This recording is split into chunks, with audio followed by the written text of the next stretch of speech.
In apartheid South Africa, just see if this sounds familiar, white Afrikaners believed that they had a right to self-determination, that the land was theirs by divine right, and separation was not oppression, it was necessary to retain the identity of their nation.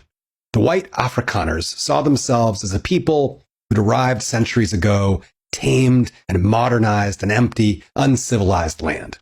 Their conquests over the natives, they turned into legends, like the 1830s Battle of Blood River, named after the enormous number of Zulu natives that they would kill.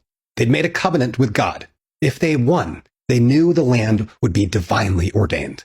And after their victory, using guns and cannons, mowing down any possible defenses against their charge, from that day forth, they were convinced they were God's chosen stewards of the land, and celebrated that day, the Day of the Vow, every December 16th for over a century. Ending apartheid was unrealistic, a threat to national security. Black African resistance were terrorists. They were extremists, existential threats. People from the outside didn't understand the resistance. There was a communist element at play. This was an incompatible, uncivilized culture. And so they regularly killed protesters, even if they were peaceful, detained tens of thousands of people without trial, including children, and anybody who attacked the regime was called unchristian, enemies of the state, communist, etc. And the U.S. government, under both Democratic and Republican administrations through the 50s and 60s, maintained very friendly relations with apartheid South Africa because it was critical for our global strategic interests, helping defend against communism. And so apartheid was pretty well tolerated. Reagan, Jerry Falwell, the televangelist, Heritage Foundation, they all supported it and opposed sanctions. Over 350 U.S. companies were invested in South Africa, like Ford, Mobil, IBM, through the 1980s, contributing billions to their economy. IBM's computers were used to manage the PASS system, which controlled Black South Africans' movements. Chase Manhattan, Citibank provided loans to the South African government, and they all helped keep its economy stable. Eventually, white Afrikaners would strip millions of native Black South Africans from their citizenship, drive them into enclaves, and look, if they didn't like it, there were plenty of other African nations that they could live in.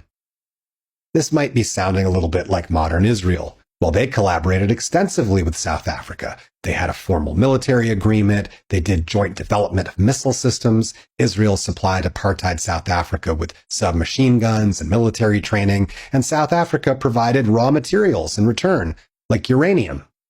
And today, the United States has a similar relationship to Israel as it did with South Africa, with its tech giants like Amazon, Google, and IBM, who provide the software and infrastructure used to map and monitor Gaza and the West Bank in minute detail, every village, every road, every family, over 5 million Palestinians who live under a system that some call worse than apartheid. Because even though native South Africans were denied rights, segregated, tortured, abused, Palestinians have no citizenship in any sovereign state, no voting rights, no passports, even though most of them are refugees or descendants of refugees expelled from the land we now call Israel, but they're branded as foreigners.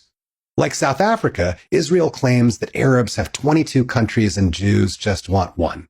But just like Africa, most so-called Arab countries are multi-ethnic, multi-religious, and were created by European colonial powers, not Arab nationalism. None of them have laws saying that only Arabs have the right to self-determination.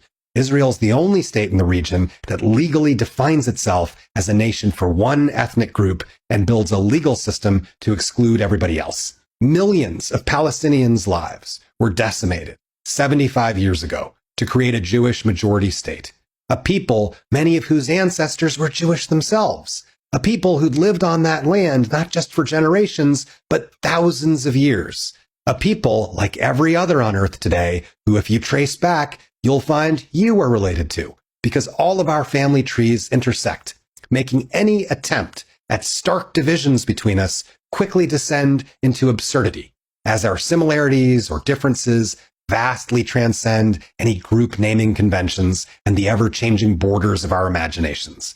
And now that every international human rights organization, doctors, lawyers, genocide experts, Israeli genocide experts have all called Israel's campaign of mass bombing, forced starvation and systemic killing of civilians and children a genocide, we can all see that this is the inevitable result of a predictable cycle of violence, the kind that occurs in an apartheid system, which will always be resisted and which will always be reinforced with greater and greater strength until it breaks.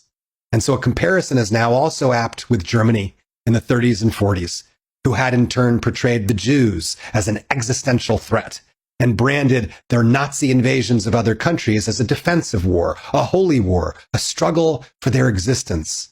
They called their so-called final solution a protective action, a preemptive necessity, and positioned themselves always as the victims. Because genocide and apartheid are always justified with this language of self-defense. Just like in the United States right now, where white nationalist leaders and their hired bounty hunters are rounding up thousands of people, non-whites mostly, foreigners, into detention camps under the banner of border security and fighting crime, in reality, torturing asylum seekers, teachers, medical workers, doctors, farm workers, scientists, nannies, elder caregivers. And meanwhile, the Epstein class, the 0.001%, who own the Citibanks and Palantirs and IBMs and BlackRocks, they've never had borders or nations or religious wars.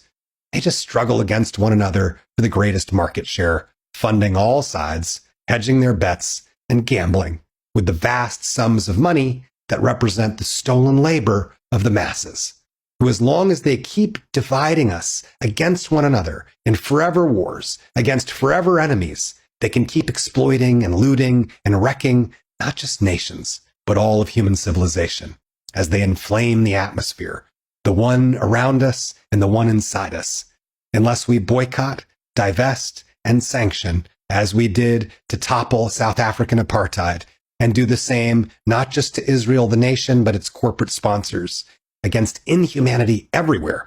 We must be relentless in this pursuit, and that's not political purity. This is our only true existential threat. Apartheid, a word that means separateness, is an illusion we maintain at our peril. It creates so much needless horror when in reality, all people are our people, all children are our children, and they're counting on us.